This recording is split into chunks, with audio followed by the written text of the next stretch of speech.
Hello everyone, welcome to all of you in exam Guru. दोस्तों, air force X and Y group का online application form 17 मार्च से start हो चुका है और 31 मार्च इसके ऑनलाइन एप्लीकेशन फॉर्म का लास्ट डेट है। दोस्तों, पिछली बार जब एप्लीकेशन फॉर्म आया था तो बहुत सारे लोगों के फॉर्म रिजेक्ट हो गए थे और इसके पीछे का सबसे बड़ा रीज़न था फोटो और सिग्नेचर अपलोड करने का तरीका। सो गाइज, इस बार भी आप सभी लोग वो गलती ना करो जिससे कि बाद में चलकर आपको पछताना पड़े और जब आप अपनी पूरी तैयारी करके बैठे रहो, एडमिट कार्ड आने का समय हो, उस समय पता चले कि आपका फॉर्म ही रिजेक्ट कर दिया गया है।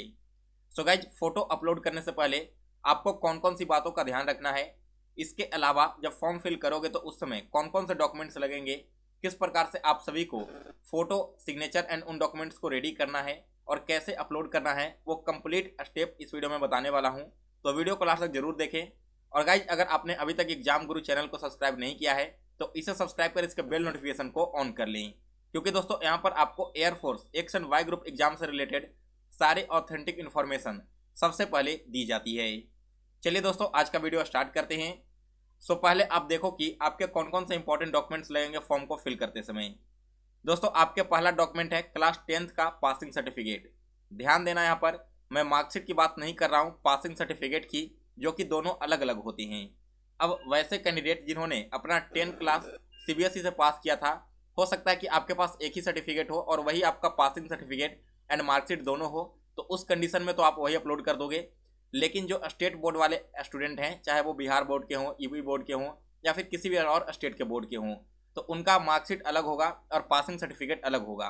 तो 10th का आपको ओनली पासिंग सर्टिफिकेट अपलोड कर देना है।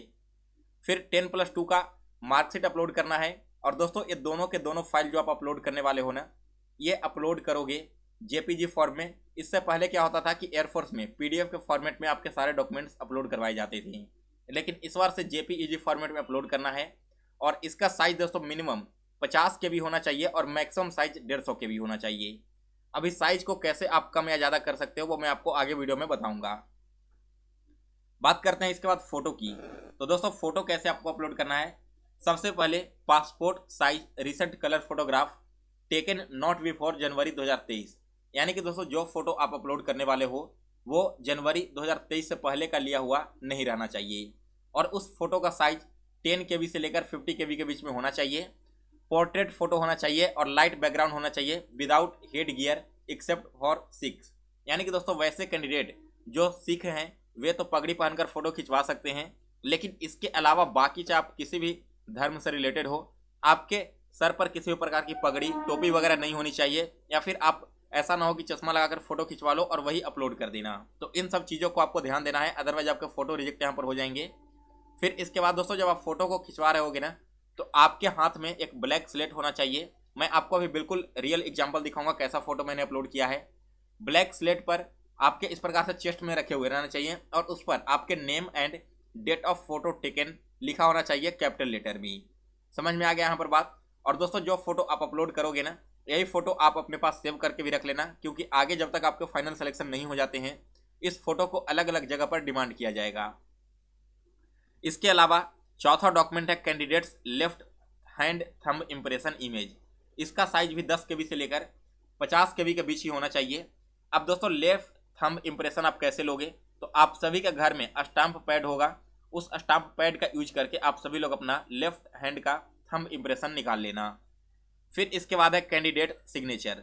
अब सिग्नेचर अगर आप हिंदी में करते हो तो हिंदी में करना, इंग्लिश में करते हो तो इंग्लिश में करना, या कोई मैटर नहीं करता। सिग्नेचर का केवल साइज 10 KB से लेकर 50 KB का होना चाहिए।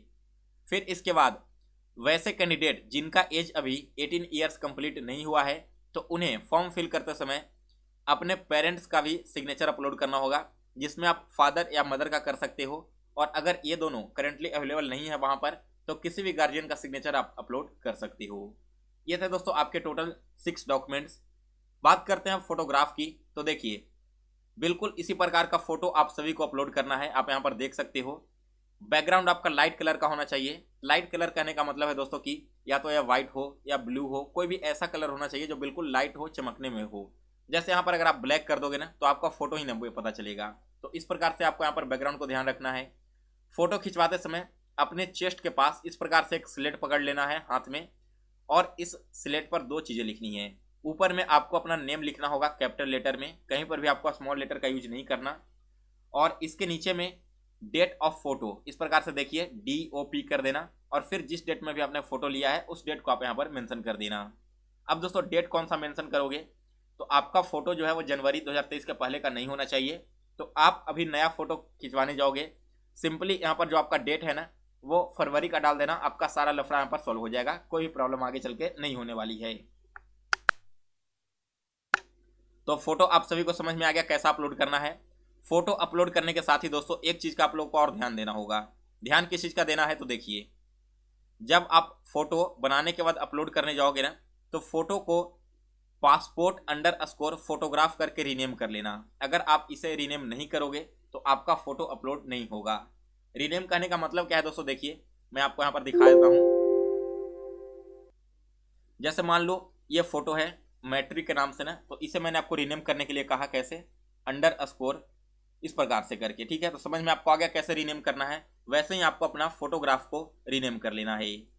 इसे रीनेम करने के बाद दोस्तों अगला पॉइंट आता है सिग्नेचर का। तो सिग्नेचर का साइज मैंने आपको अभी बता दिया, 10 KB से लेकर 50 KB के बीच में सिग्नेचर होना कैसे चाहिए। तो आप एक वाइट पेज पर इस प्रकार से एक सिग्नेचर कर लेना, इसे क्रॉप कर लेना और फिर इसका साइज को रिड्यूस कर देना। सिग्नेचर का जो नेम होना चाहिए वो सिंपल सिग्नेचर होना चाहिए, इसमें और कोई भी यहाँ पर अल्फाबेट वगैरह ऐड अप नहीं करना, अदरवाइज ये भी आपका अपलोड नहीं हो पाएगा। इसके बाद है थंब इम्प्रेशन। तो थंब इम्प्रेशन कैसे लेना है मैंने आपको बता दिया। थंब इम्प्रेशन लेने के लिए आप सभी को घर में स्टैम्प पैड है उस पर अपना अंगूठा लगाकर व्हाइट पेपर पर दे देना है।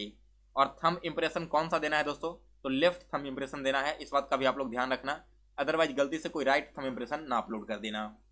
थंब इम्प्रेशन अपलोड करने के लिए इसका जो फाइल है उसे रीनेम करना होगा thumb_ इम्प्रेशन के नाम से। मैंने एग्जैक्ट यहाँ पर लिख रखा है, इसी प्रकार से आप सभी लोग रीनेम कर देना, तभी आपका फाइल अपलोड हो पाएगा। अब बात करते हैं दोस्तों कैसे आप सभी लोग अपने फोटो, सिग्नेचर, थंब इम्प्रेशन वगैरह के साइज को रिड्यूस करोगे, चाहे आपका सर्टिफिकेट है उसके साइज को कैसे रिड्यूस करोगे। तो दोस्तों रिड्यूस करने का मैंने लिंक अपने वेबसाइट पर डाल दिया है, इसके लिए आप examgurujob.in पर विजिट कर लेना। मैं आपको अभी लाइव दिखा देता हूँ विजिट करके। जैसे ही आप वेबसाइट पर आओगे तो वेबसाइट पर आने के बाद नीचे में आपको लेटेस्ट जॉब में दिख जाएगा air force Agniveer XY02-2023 online form started, direct link to apply. ये पहले वाले लिंक पर आप सभी को क्लिक कर देना है।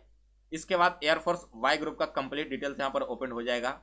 नीचे आपको चले आना है, नीचे आने के बाद इंपॉर्टेंट लिंक्स में दिख जाएगा इमेज रिसाइजर के नाम से, तो इस पर आप सभी को क्लिक कर देना है। जैसे ही क्लिक करोगे तो आप सभी के सामने एक वेबसाइट ओपन होकर आ चुका है। अब दोस्तों यहाँ पर फोटो को रिसाइज करने के लिए आपको यहाँ से इमेज को सेलेक्ट कर लेना है। जैसे देखिए मैं एक आपको लाइव रिसाइज करके दिखाता हूँ। मान लो ये फोटो है, ठीक है, ये फोटो का साइज ऑलरेडी बहुत कम है, किसी बड़े फोटो को मैं रिसाइज करता हूँ। मेरा ही फोटो यहाँ पर है, देखो मान लो इसका जो साइज है वो कितने KB का है, साइज 95 KB का भी है। अब इसे हम रिड्यूस करना चाहते हैं 30 KB में, तो हम क्या करेंगे, यहाँ पर 95 KB का मेरा साइज पहले से था, 30 KB में रिड्यूस करना है, तो यहाँ पर हम केवल लिख देंगे 30 और रिड्यूस इमेज पर क्लिक कर देंगे। इसके अलावा अगर आप इसका विड्थ और हाइट चेंज करना चाहते हो तो यहाँ पर जो टिक आउट वाला बॉक्स है ना, इसे हटा देना। मान लो विड्थ रखना चाहते हो 200 तो हमने 200 कर दिया, हाइट रखना चाहते हो 300 तो हमने 300 कर दिया। एक सेकंड, इसे मैंने 200 कर दिया और हाइट आपका कितना कर दिया मैंने 300। आपने अपना हाइट विड्थ चेंज कर लिया, इसका साइज भी यहाँ से चेंज कर सकते हो। और फिर जैसे ही रिसाइज इमेज पर क्लिक करोगे तो देखिए 97 KB का फोटो था, ये रिसाइज होकर आ गया है 200x300 में, और इसका साइज भी यहाँ पर रिड्यूस होकर हो गया है 97 से 24 KB। तो इसी प्रकार से आप सभी लोग इसके साइज को रिड्यूस कर सकते हो। और अगर इस JPG को आप PDF में डाउनलोड करना चाहते हो तो इस पर क्लिक करके PDF में कन्वर्ट कर लेना। इमेज में डाउनलोड करना चाहते हो तो डाउनलोड इमेज पर क्लिक करना। क्लिक करने के साथ ही दोस्तों आपके फ़ोन में या फिर आपके लैपटॉप में जहाँ पर भी ओपन कर रखे रखोगे वहाँ पर आपका इमेज डाउनलोड हो जाएगा। तो ये था तरीका दोस्तों कैसे आप सभी लोग air force X and Y group exam में अपने सारे डॉक्यूमेंट्स को अपलोड करोगे। अगर आपको डॉक्यूमेंट अपलोड करने में किसी भी तरह की प्रॉब्लम होती है तो बेझिझक आप मेरे व्हाट्सएप नंबर पर मैसेज करके पूछ सकते हो। मैंने अपना व्हाट्सएप नंबर इसी वीडियो के डिस्क्रिप्शन बॉक्स में दे दिया है। इसके अलावा आप कमेंट में पूछ लेना, किसी भी प्रकार का सिली मिस्टेक्स मत करना। अगर आपने मिस्टेक किया तो फिर आपको लगभग 6 महीने वेट करना होगा नई वैकेंसी आने का, आपका फॉर्म रिजेक्ट कर दिया जाएगा। सो गाइज, आशा करता हूँ कि आज की दी हुई इन्फॉर्मेशन आपको अच्छी लगी होगी। अगर आपको यह वीडियो पसंद आया हो तो इसे लाइक और शेयर करें। इसके अलावा दोस्तों आप सभी लोग चैनल को भी सब्सक्राइब कर लें। मिलते हैं फिर से नेक्स्ट वीडियो में, तब तक के लिए जय हिंद, जय भारत।